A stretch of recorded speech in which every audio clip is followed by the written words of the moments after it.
Le Flash Info avec le centre de stockage de la Manche. Hier, c'était l'effervescence du côté du petit cimetière de Queyron dans la commune de Saint-Père-sur-Mer. La raison est simple, dans quelques jours, il accueillera la dépouille du PDG de Total, Christophe de Margerie, décédé dans un tragique accident d'avion lundi 20 octobre.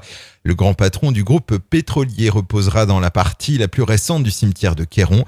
La cérémonie se déroulera dans la stricte intimité à une date qui reste à préciser.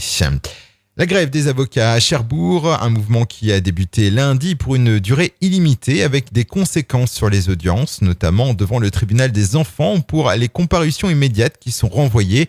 Les 42 professionnels du barreau cherbourgeois sont remontés contre la réforme prévue des professions réglementées et s'inquiètent aussi de la baisse des moyens consacrés à l'aide juridictionnelle. Une grève qui pourrait se durcir si le gouvernement ne revoit pas son projet. Après 10 mois de travaux, l'Andra de Digoulville a achevé la rénovation de 974 mètres de tuyauterie. Une tuyauterie pas comme les autres puisqu'elle collecte les eaux de pluie qui sont passées entre les colis de déchets nucléaires et représente donc la dernière barrière contre la dispersion de radioactivité dans l'environnement. Un énorme chantier d'environ 1 million d'euros et qui a généré 26 tonnes de déchets de très faible activité.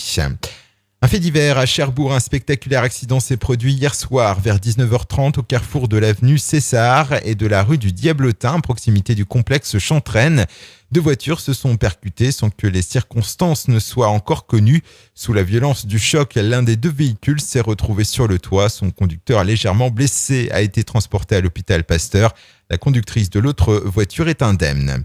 Et puis le club de handball de Cherbourg suscite un intérêt grandissant auprès de la population manchoise, au point de relancer le débat sur la taille de la salle Chantraine, dont la capacité d'accueil avait pourtant été augmentée au cours de l'été.